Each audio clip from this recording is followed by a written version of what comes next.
Phronesis investor academy के brand new video में आप सभी का स्वागत है। इस वीडियो में हम डिटेल से जानेंगे चाइना में चल रहे एवरग्रांड क्राइसिस के बारे में। साथ ही हम जानेंगे कि एवरग्रांड क्राइसिस के कारण इंडियन स्टॉक मार्केट्स क्यों करेक्ट हो रहा है एंड मोस्ट इंपॉर्टेंटली हम ये जानेंगे कि गोइंग अहेड इक्विटी में इन्वेस्टमेंट के लिए हमारा इन्वेस्टमेंट स्ट्रैटेजी क्या होना चाहिए। सो एवरग्रांड क्या है?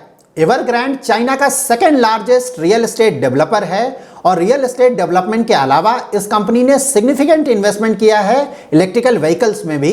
चाइना में कई सालों से कंस्ट्रक्शन बूम चल रहा है और इस बूम के कारण रियल एस्टेट के प्राइसेस काफी ज्यादा हो गए हैं चाइना में होने वाले इस ह्यूज रियल एस्टेट बूम का फायदा उठाया है वहां के रियल एस्टेट कंपनीज ने और इन रियल एस्टेट कंपनीज में एक प्रोमिनेंट प्लेयर रहा है एवरग्रांड। लास्ट फ्यू इयर्स में एवरग्रांड का ग्रोथ रेट काफी ज्यादा रहा है और इस ह्यूज ग्रोथ के लिए एवरग्रांड ने काफी ज्यादा बोरविंग किया है। बोरविंग मींस इसने काफी ज्यादा लोन्स लिया है और एवरग्रांड ने ये लोन्स फॉरेन कंट्रीज में भी रेज किया है और साथ ही चाइनीज बैंक से भी लिया है। एवरग्रांड ने जो ह्यूज बोरविंग किया है उस बोरविंग पे एवरग्रांड को इस साल के अंत तक अबाउट $669 मिलियन का इंटरेस्ट पेमेंट करना होगा। Out of this $669 million coupon payment that is interest payment, about $615 million का इंटरेस्ट पेमेंट फॉरेन करेंसी में है जिसे हम डॉलर बॉन्ड्स बोलते हैं। साथ ही एवरग्रांड के बॉन्ड्स नेक्स्ट ईयर से मैच्योर होने वाले हैं और मार्च नेक्स्ट ईयर में इनका टोटल लायबिलिटी होगा अबाउट $2 बिलियन एंड अप्रैल में इनका टोटल लायबिलिटी होगा अबाउट $1.4 बिलियन।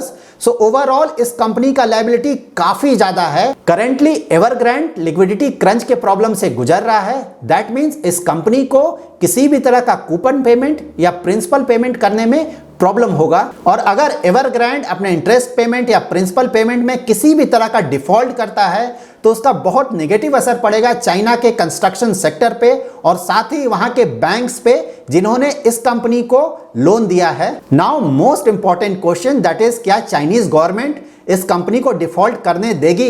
इंडिया में जब आईएलएनएफएस क्राइसिस हुआ था उस समय इंडियन गवर्नमेंट ने इस क्राइसिस को काफी अच्छी तरह हैंडल किया था जिसके कारण ओवरऑल इस क्राइसिस का बहुत बड़ा प्रॉब्लम इंडिया में नहीं हुआ था। चाइना वर्ल्ड का सेकंड लार्जेस्ट इकोनॉमी है और चाइनीज गवर्नमेंट के पास पैसे की कोई कमी नहीं है तो ओवरऑल ये नहीं लगता है कि चाइनीज गवर्नमेंट इस कंपनी को डिफॉल्ट करने देगी, क्योंकि अगर ये कंपनी डिफॉल्ट करता है तो उसका काफी नेगेटिव असर चाइना के कंस्ट्रक्शन सेक्टर पे और साथ ही वहां के फाइनेंशियल सेक्टर पे भी पड़ेगा। चाइनीज इकोनॉमी वर्ल्ड में होने वाले टोटल स्टील प्रोडक्शन का ऑलमोस्ट 55 to 60% कंज्यूम करता है और चाइनीज रियल एस्टेट सेक्टर इस टोटल स्टील कंजम्पशन का ऑलमोस्ट 40% कंज्यूम करता है। अगर एवरग्रांड जैसा बड़ा कंपनी डिफॉल्ट करता है तो उसके कारण कुछ और कंपनीज भी डिफॉल्ट कर सकते हैं और इन डिफॉल्ट्स का काफी नेगेटिव असर पड़ेगा चाइना के construction and real estate sector पे। इन डिफॉल्ट्स के कारण चाइना के रियल एस्टेट प्राइसेस में मेजर करेक्शन आ सकता है और अगर इस तरह का प्राइस करेक्शन आया तो naturally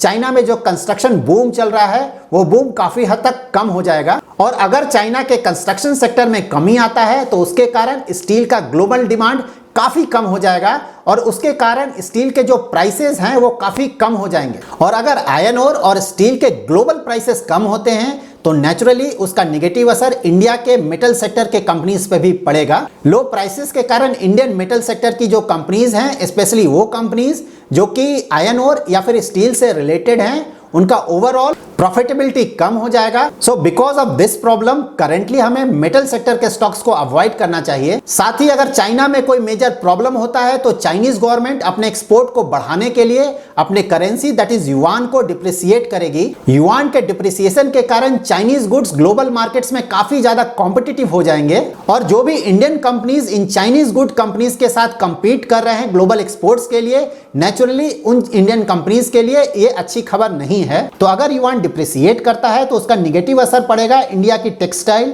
garments, chemicals and tyre companies पे। तो ये था चाइना का Evergrande crisis, but believe me Indian stock markets के लिए इससे भी बड़ा क्राइसिस आने वाला है within few months. US में इन्फ्लेशन बढ़ रहा है और विद इन फ्यू मंथ्स आप ये एक्सपेक्ट कर सकते हैं कि फेड इंटरेस्ट रेट इंक्रीज करेगा और ओवरऑल वहां का जो क्वांटिटेटिव ईजिंग है वो भी कम हो जाएगा। नाउ फॉलिंग स्टॉक मार्केट्स में हमारा इन्वेस्टमेंट स्ट्रेटजी क्या होना चाहिए? जैसा कि मैंने हमेशा बोला है कि मार्केट ऊपर हो या नीचे हो, इट डजंट मच मैटर, आप अपना एसआईपी हमेशा ही कंटिन्यू कर सकते हैं और इस मार्केट में भी आप जो भी इन्वेस्टमेंट कर रहे हैं वो इन्वेस्टमेंट आप एसआईपी रूट से ही करें। करंट मार्केट कंडीशंस में आपको small cap and mid cap stocks में अपना एक्सपोजर कम करना चाहिए।